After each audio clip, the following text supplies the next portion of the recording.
Scott Brown here. This is a roof beam from my house, and in this video I'm turning it into a table.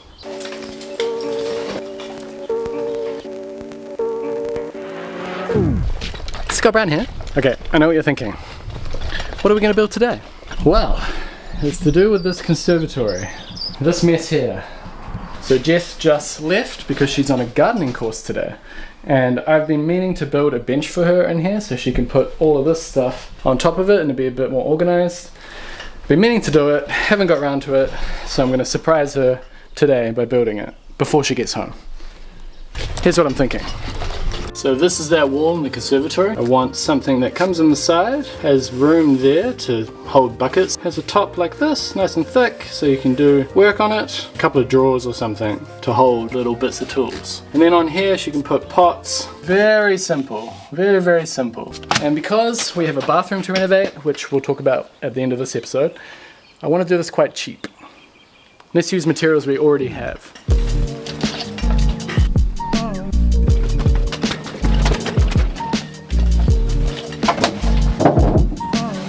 Alright, we have this giant piece of Douglas fir here, which used to be the beam in our living room.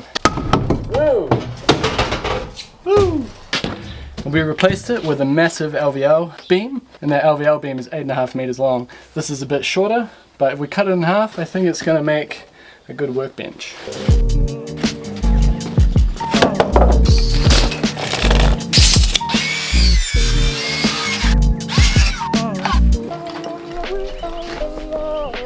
Just realized how unceremoniously I cut that in half. It's like 50, 60 years old.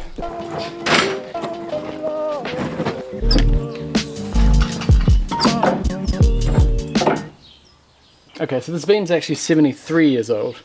She's a bit warpy, but I'm not building a dining room table here, I'm building a garden table, so it can afford to be a little bit wonky. As well as getting some of the major bumps out, I also want to make it uniformly wonky, if you will.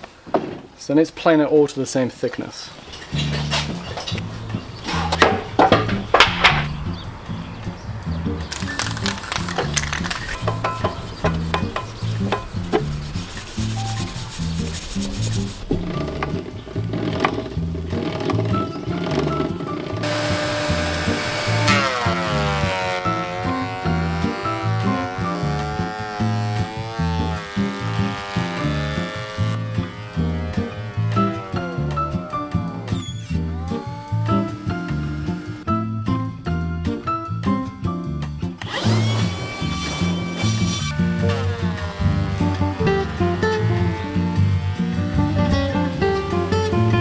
Okay, so yes, I'm not using my extractor fan, and that is why it is clogging up like that.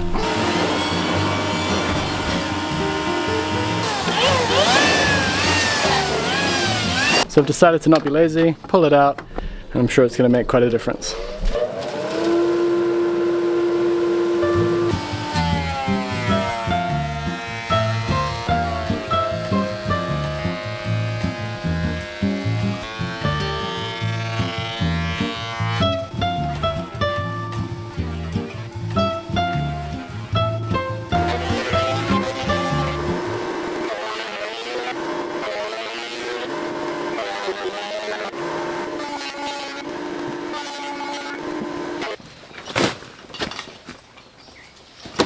Much better.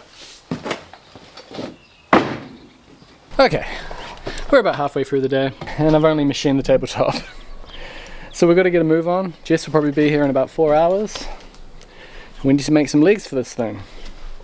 And I've got some stuff that I could use. Some of this cedar. Well, I've still got some leftover cedar here from when we built the planter boxes.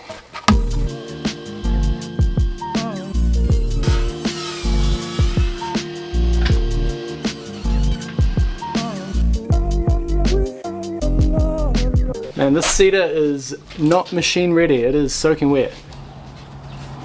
Soaking!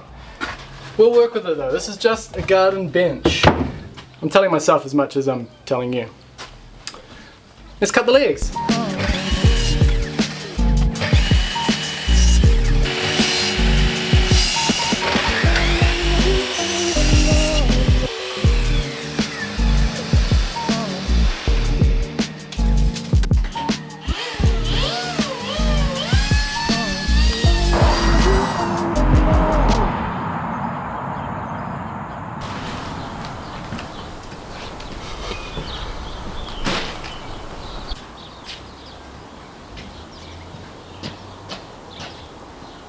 This guy's making a break for it. Go, bro, go.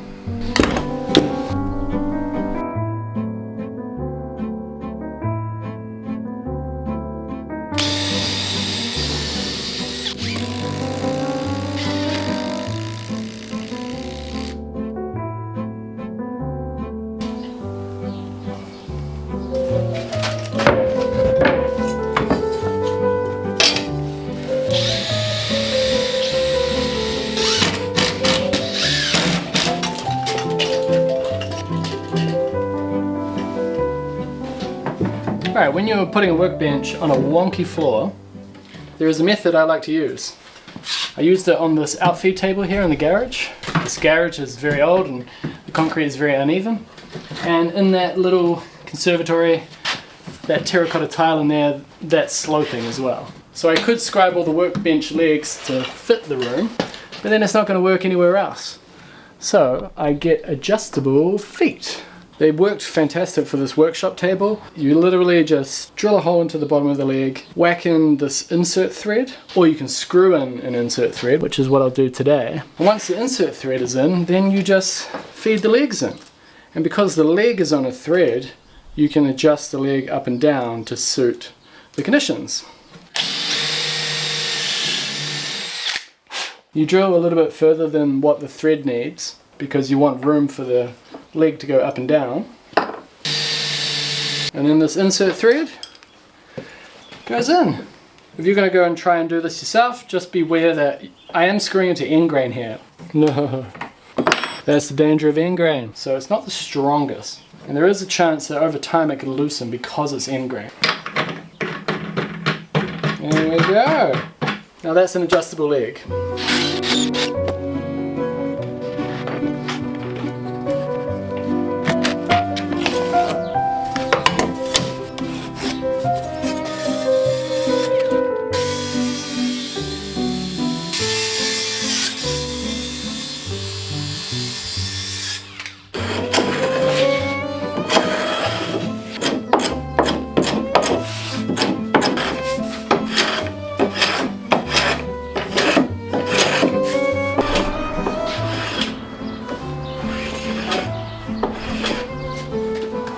I'm gonna make it. I think I've got enough time. Look how good the timber looks with the green. We have to paint the inside green. Terracotta floor, dark green, timber. Maybe Jess is onto something. This conservatory might not look so bad after all. Anyway, it's like 4 o'clock, so Jess could be here any minute now. I don't know when the course ends. It's an organic gardening course. Ever since we moved down here, Jess has wanted to learn more and more about gardening. Because we bought this house knowing that it was going to be a renovation, but we didn't realize we would have a massive gardening project as well. So out of necessity, Jess has learned gardening. And of course she loves it as well. Let's put this thing together.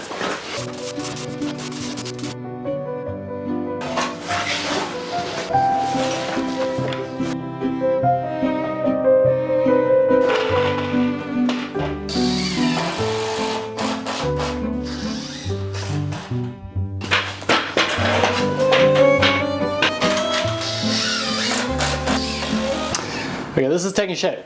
I'm happy with this already. Whoa, whoa, whoa. This is where the adjustable feet come in.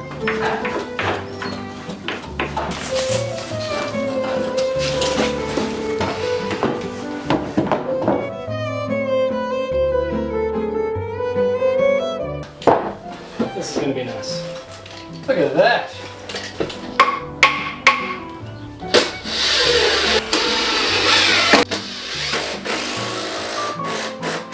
Alright, complete before Jess arrives.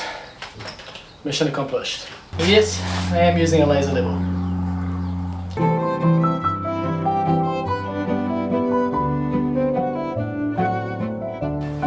How's it going?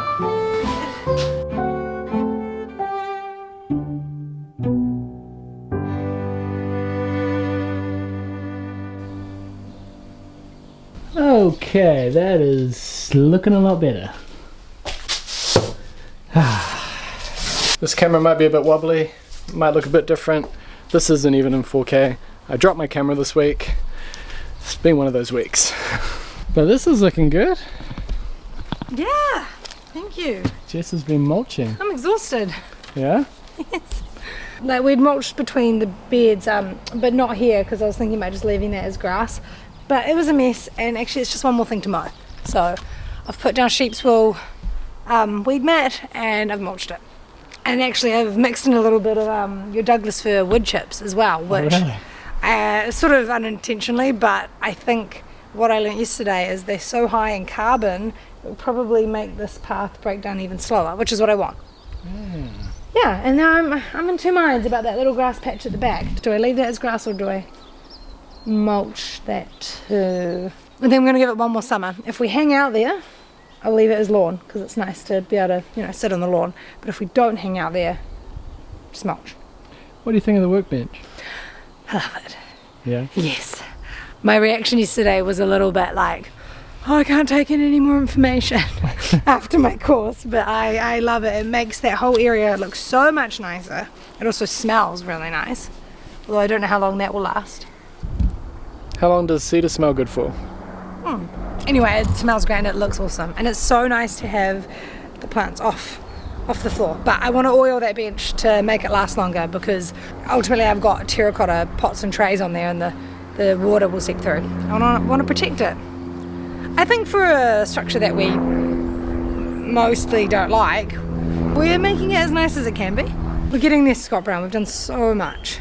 Yeah. Yeah, heaps in the garden, and we've actually planned a lot with the bathroom. It feels slow. It does, but doesn't it? we are making progress. We're just trying to be intentional and organised. We had some stuff arrive this week for the toilet, the room that we're starting with. It's our sink. Oh, that was very quick.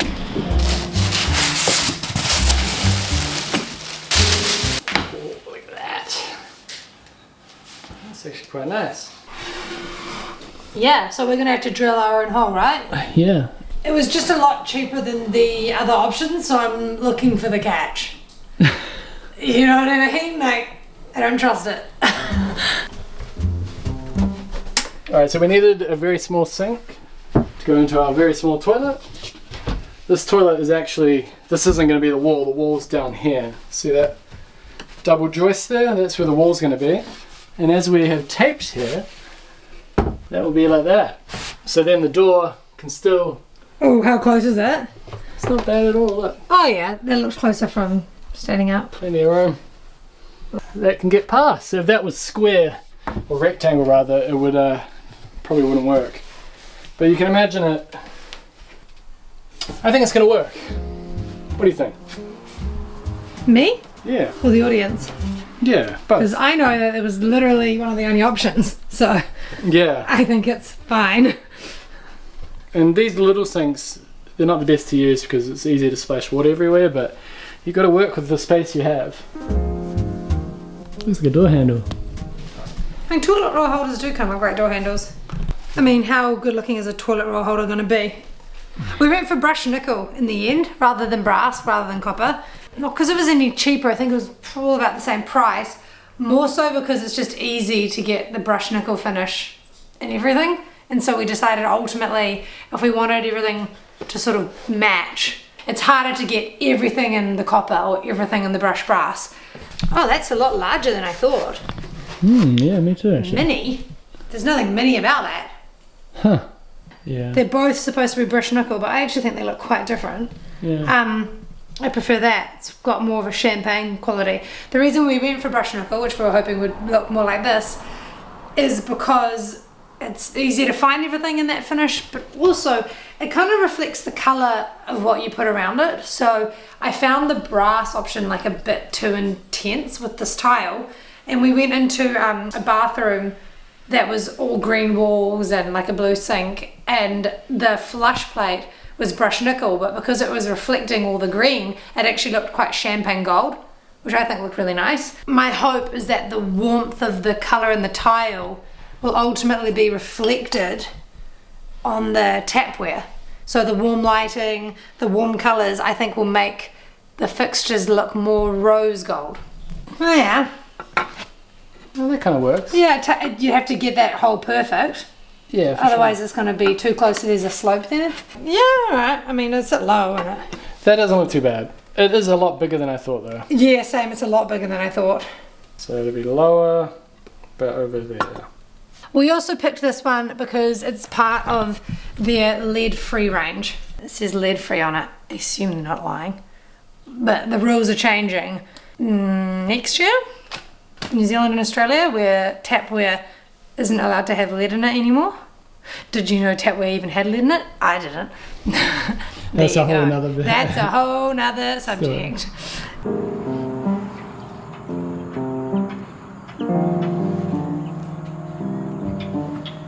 So that toilet will be up and running before we start the bathroom.